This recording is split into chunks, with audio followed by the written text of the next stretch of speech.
where do I go here? Good evening, everybody. Welcome back to the channel. Out for a ride, obviously, as you can see. I've come down to Beic Country Park. I've come to see what's cracking on the racing circuit. There is a race going on tonight. There's a lot of keen young cyclists about. I was just talking to somebody actually, and I was saying, when I used to race as a junior, which is 10 years ago, like our racing circuit was planned out. And the average age there must have been like 30. And I was one of the youngest, like 16, 17, 18 years old. And now down there, like Beic tonight, it's like 16-year-olds. But the average age of the whole bunch is like 20. Like, where's everybody gone? I feel old now. I feel like I'm the old one. Well, for a minute there, I thought I was on the wrong side of the road, but we're back in the UK now. We're not in France anymore. But I have come home to some glorious weather, so it has kept me smiling. There's nothing worse than coming home from a very nice trip of very, very good weather to like some horrific weather. But it's 30 degrees, give or take. Okay, it's 18 degrees, but it's still really nice. So now that I'm back from France, I've got very little responsibilities. I haven't really got any events planned, at least for the foreseeable future anyway, the next month or so. So I'm really feeling like I want to do a race. Like, I want to go down there on a Tuesday night down to Beic Country Park and do a race, especially seeing all these young riders there. You know, it's given me a little bit of, I don't know, like competitiveness, but I also want to see, like, you know, just how strong these young riders are now that are coming through, and they are strong, like, don't get me wrong. If the urge is there, then why not? I'm also coaching like newcomers to crit racing, so for me to dip my toe back into that, it'd be a good excuse for me to refresh my memory on crit racing. There was also people at the venue tonight who, like, well, the stories that I wouldn't have told you because it just goes way back, way beyond this YouTube channel. But yeah, there's like people down there who like really kind of kicked off my racing career, like took me to races every week when I was a junior. And there was a group of us, a couple of us roughly the same age, and we'd all chip in for petrol money and go off to races, and it was such a good time. Like, and that's really like the essence of like what got me like racing as often as it was when I was a junior, which really is like, it underlines any sort of development you want to see from a young racer is like basically race as much as possible. And so yeah, there's like a bunch of people down there at the venue who, like, I raced it back then, and you know, some of them don't ride anymore, but some of them do. Some of them are now race organizers, and yeah, it's like the same community it was when I was like 10 years ago. And so yeah, it's nice to be back into that.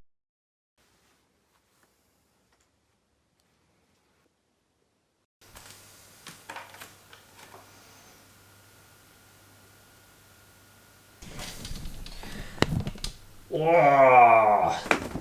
Now, you wouldn't think it to look at me that I'm 65 kilos and about 5 kilos over race weight. Most of that is water weight. After coming back from France, and since then I've reduced my training volume drastically. I've probably been riding about 8 hours a week as opposed to, you know, probably double that. And I've just been chilling out. I've been chilling out. So it's not a surprise to see the scales. This is the first time I've weighed myself in ages, but it's no problem. And it probably explains why just the other day I set a new peak 5-second power for the year, but also it's the first time in a long time that I've almost hit 900 watts, at least out on the road. I've done it indoors in Zwift races through the winter and stuff, but first time in a long time I've done it outside the road, and that's because of two factors. One, carbohydrate and lots of energy, and two, recovery. There are certain times of the year where I let myself have this downtime, because it's certainly needed. Like, there's no way I could maintain like peak fitness. There's no way I could maintain, you know, peak sort of race weight, if you want to call it that.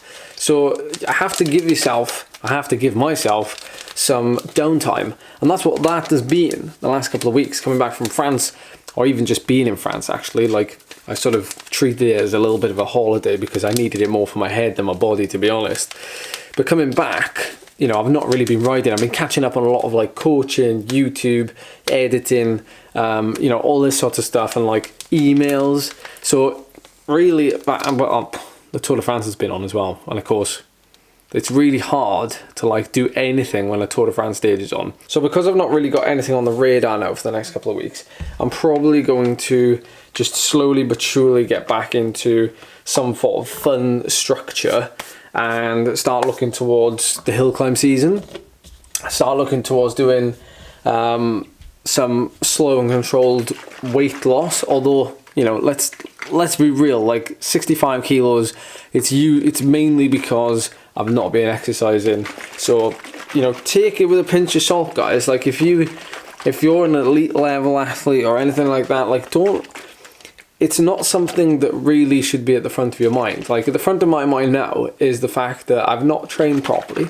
I've been very inactive. So I'm not going to change anything for the next couple of weeks. I'm not going to try and like drastically change my diet. That's all I'm going to do is start riding again.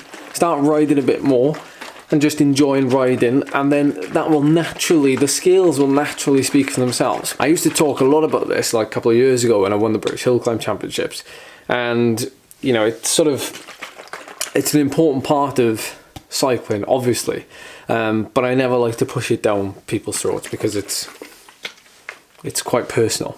But also I feel like we don't see enough of it, so that's why I talk about it. Carbohydrates, friendly reminder to fuel properly even when you're trying to drop calories. Fuel your workouts.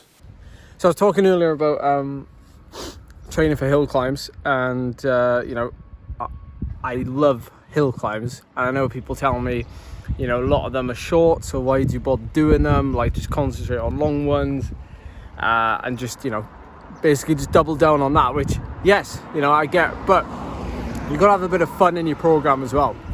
And you know, even though I enjoy all the efforts, I really enjoy supporting the British hill climb scene, because I think it has a lot of potential for lots of up and coming cyclists, and, you know, basically cyclists of all ages and abilities. But I like to support it because it pushes me to do something different, and by doing something different, you inadvertently become better elsewhere as well. We always learn from failures, don't we? More than we do from our successes, potentially.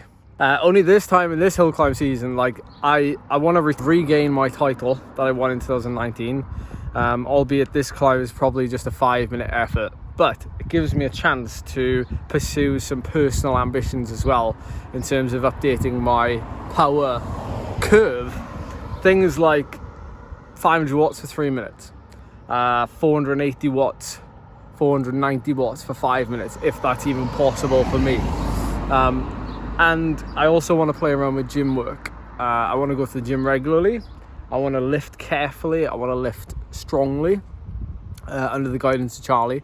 And I want to see if that brings any benefits with economy, efficiency, you know, my power, my resilience and things like that, my explosiveness. All of this, like, I'm really keen and interested in just experimenting in, and that's why this part of the year, you know, when I've done all of this sort of, you can call it aerobic work, throughout the year, you know, doing these Gran Fondos, doing road races, events, like long rides, challenges, whatever, it gives me a chance to sort of, you know, absorb all of that and suck it up, and then sort of just concentrate on shorter stuff, which, you know, to be honest, a lot of us are very, you know, we just tend to go from year to year, season to season, doing the same thing, training for the same thing, training for time trials, training for road races, you know, so when we mix it up, we really get a diverse program.